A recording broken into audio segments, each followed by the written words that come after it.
YouTube, what it do, loved ones? Welcome to 89 on up. We're on the edge with BJ APB. And today we got a historical, legendary, monumental story piece today right here about the one and only Alfredo, AkA the Joker, APB. BJ, the floor is yours, loved one. Go on in service. All the time. Thank you, and as always, peace and blessings to everybody, and may everybody stay blessed and prosperous. Today, I want to bring y'all on board about a person I know for all of my life. The reason I'm telling this story is because this is one of the craziest Mexican men I ever met in my life. And that crazy Mexican name is Alfredo Santiago. If you don't know him by that name, you know him by Alfredo or just Fredo. Those that have been around know him as the OG Joker.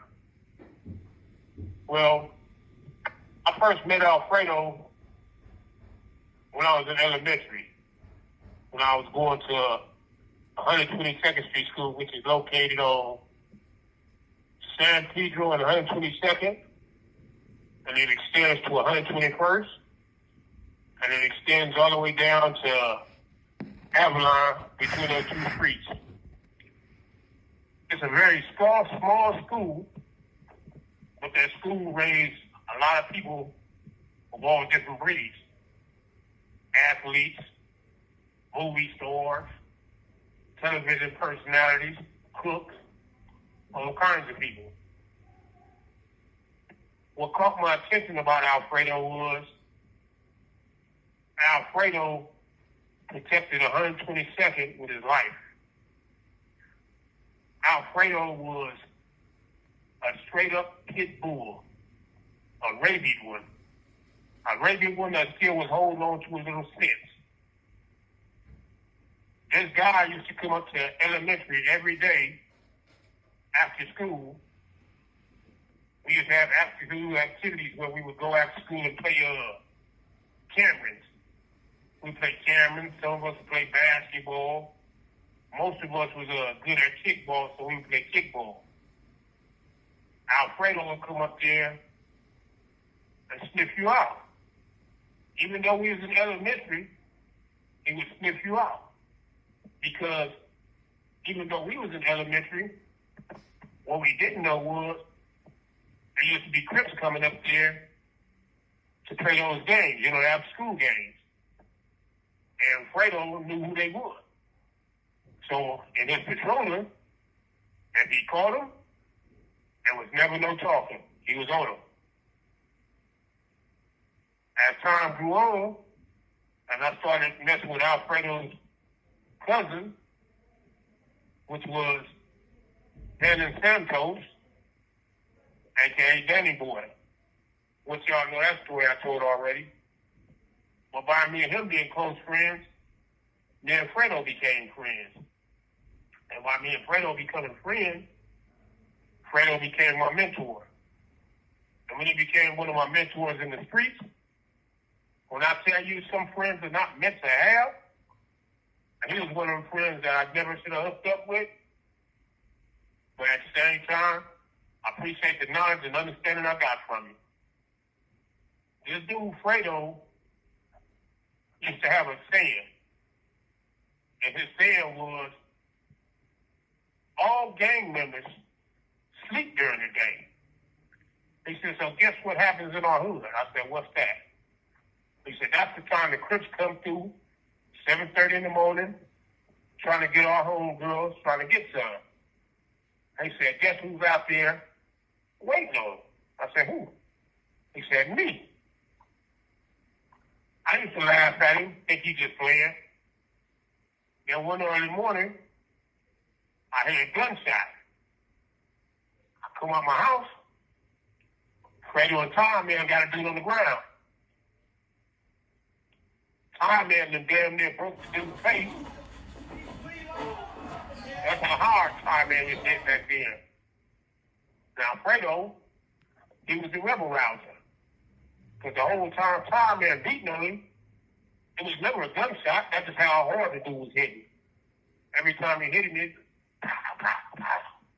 And you'll be like, you take somebody outside shooting, but these dudes out there whooping him. And as they whooping him, Fredo doing all the talking. Don't come over here no more and whoop whoop. Let them know the answers ain't never slipping. It's always talking and whoop whoop. I was like, man, these dudes are serious business. You know, some things I felt in the game was extra, but them dudes took it to the full extent. As I joined Fredo in his escapades, I got more deeper in trouble. One day, the phone 10 for sale. I had Paul. Basically, I just bought it. And when I bought it, I was so happy to get it because I never heard of a 410 shotgun.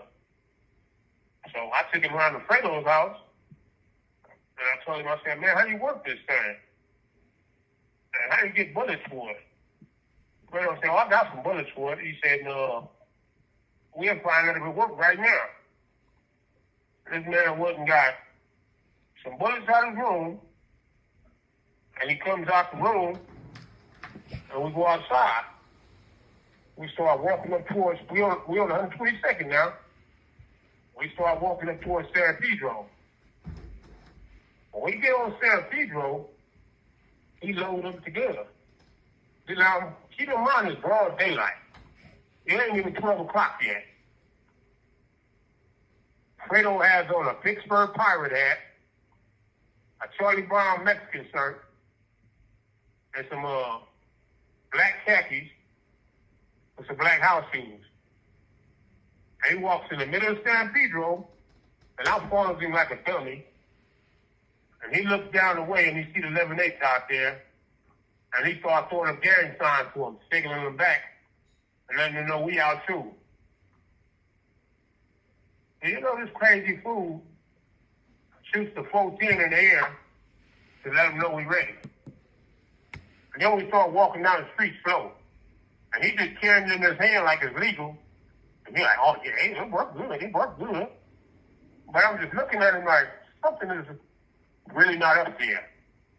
So as we made it back to his house, he tell me, you know, if I want to take it home, well, I can leave it over there. So every day when I go over there, I have action at it. I tell him, I leave it over there with him and Top Man.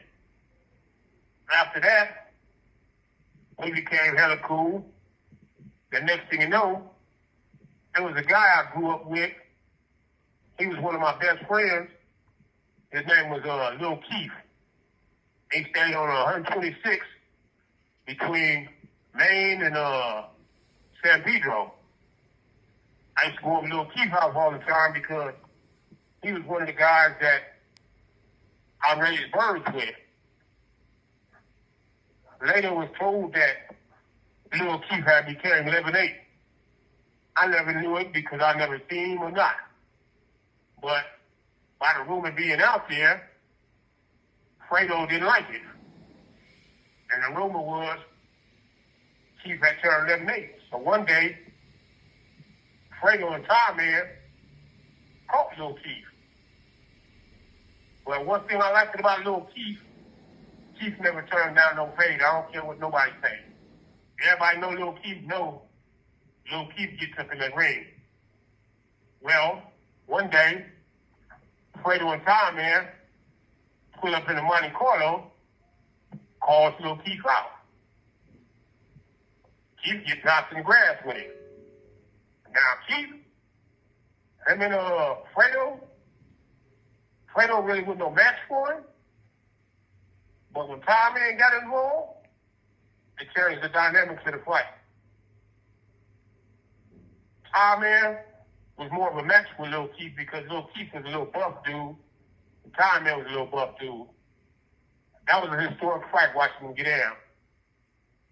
From that point on, everywhere Fredo went, he caused chaos. One time, Fredo came and got me in Tie Man car. Tie Man had a white Monte Carlo with a black top at the time. A 72 Monte Carlo. Fredo comes get me and say he want to go get some meat. I'm thinking, you're going to go to Stevenson Burger or something. He takes me to A&T, which is down next to lot. It's on Avalon and I want to say 111th to 110th. He takes me down there, and we jumps out to Monte Carlo. He wanted some food, and then turns his back and just watching and waiting on people to come. I said, man, we got to get up out of here. Well, this time, Fredo got on his famous golf hat. And the golf hat that he used to have, everybody remember it, he had a black golf hat, but when you turned it up, it had a big old CK on it. And he stood out there for at least a half hour, ate his meal and everything. I was out there shaking like a dice game. I ain't going to lie to y'all. If I lie to y'all, it'll be wrong. But I'm out there shaking like a dice game because I know what's going to happen. And I know we ain't quick. This dude didn't even panic. He just standing there smiling. He was walking in circles because no quick pulled up so he could do what he wanted to do. So he gets mad and right to the side of the hamburger stand. We get in the car and we ride off. From that point on, I knew I shouldn't have been messing with him. Yet, I goes to Hawaii. When I go to Hawaii, Fredo is on his way back home. When I come home from Hawaii, Fredo was so happy to see me, he had gave me a new nickname. He tried to change my name. And the name he tried to give me was Johnny Baracus, AkA B.A. Baracus. The reason he had gave me that name was when he was in Hawaii, he ran across the dude, the infamous Anthony Gilmore, AkA Moon from Compton Front Hood. Moon had told him about how we used to kick it, and he gave me the name Johnny Baracus.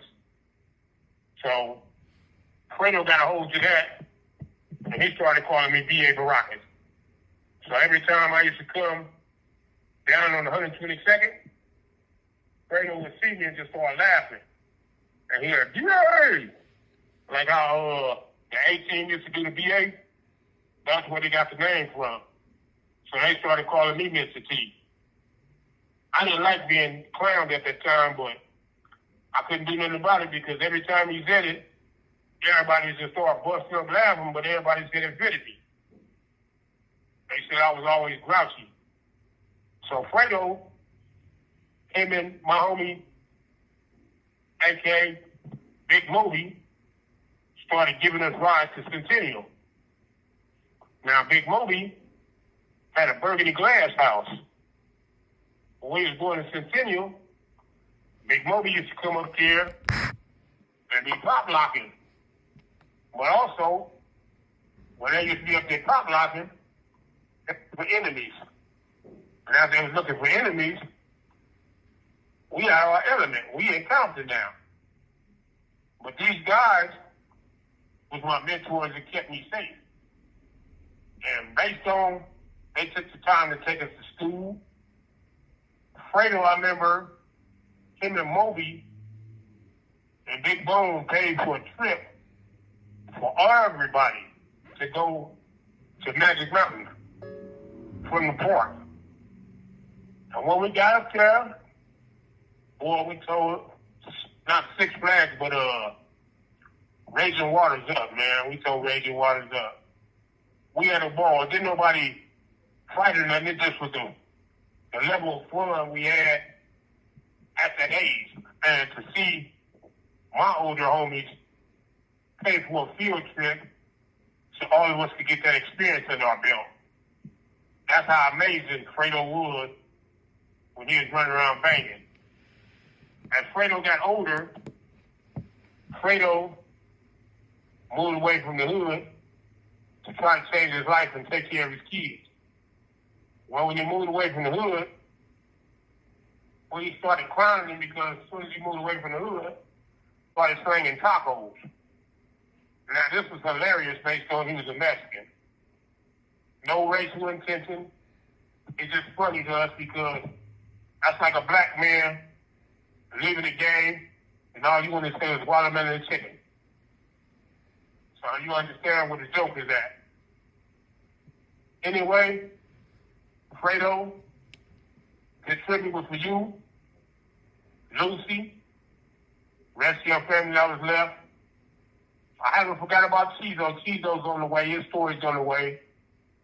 I love you, big homie. And I appreciate everything you've done for us in the game, man. I wanted to say more about the story, but some things you just can't say. Those that know him, y'all know where I'm going. The picture that you see, if you look at it, you see he's the only Mexican on that picture, and you couldn't tell him he was no swole. But that was him. I love you. Take care of yourself up there, man.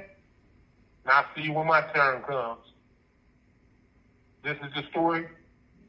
Alfredo Santiago, AkA the Joker. Thank y'all. I would like y'all to bow your heads for 5 minutes for all of those that died at this year. Peace and blessings. And we out.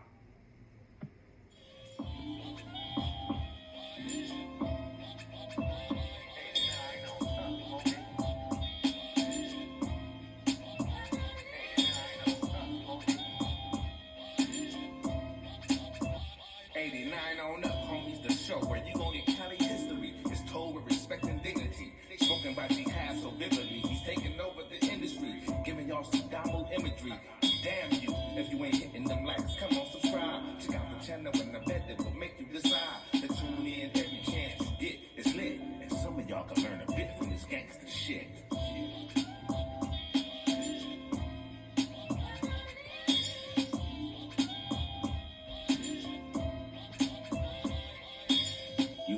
YouTube, what it do, loved ones? You know the motto, if you can, after the story's over there, hit us with a like, which is a thumbs up, and that'll let us know we kicking our stuff.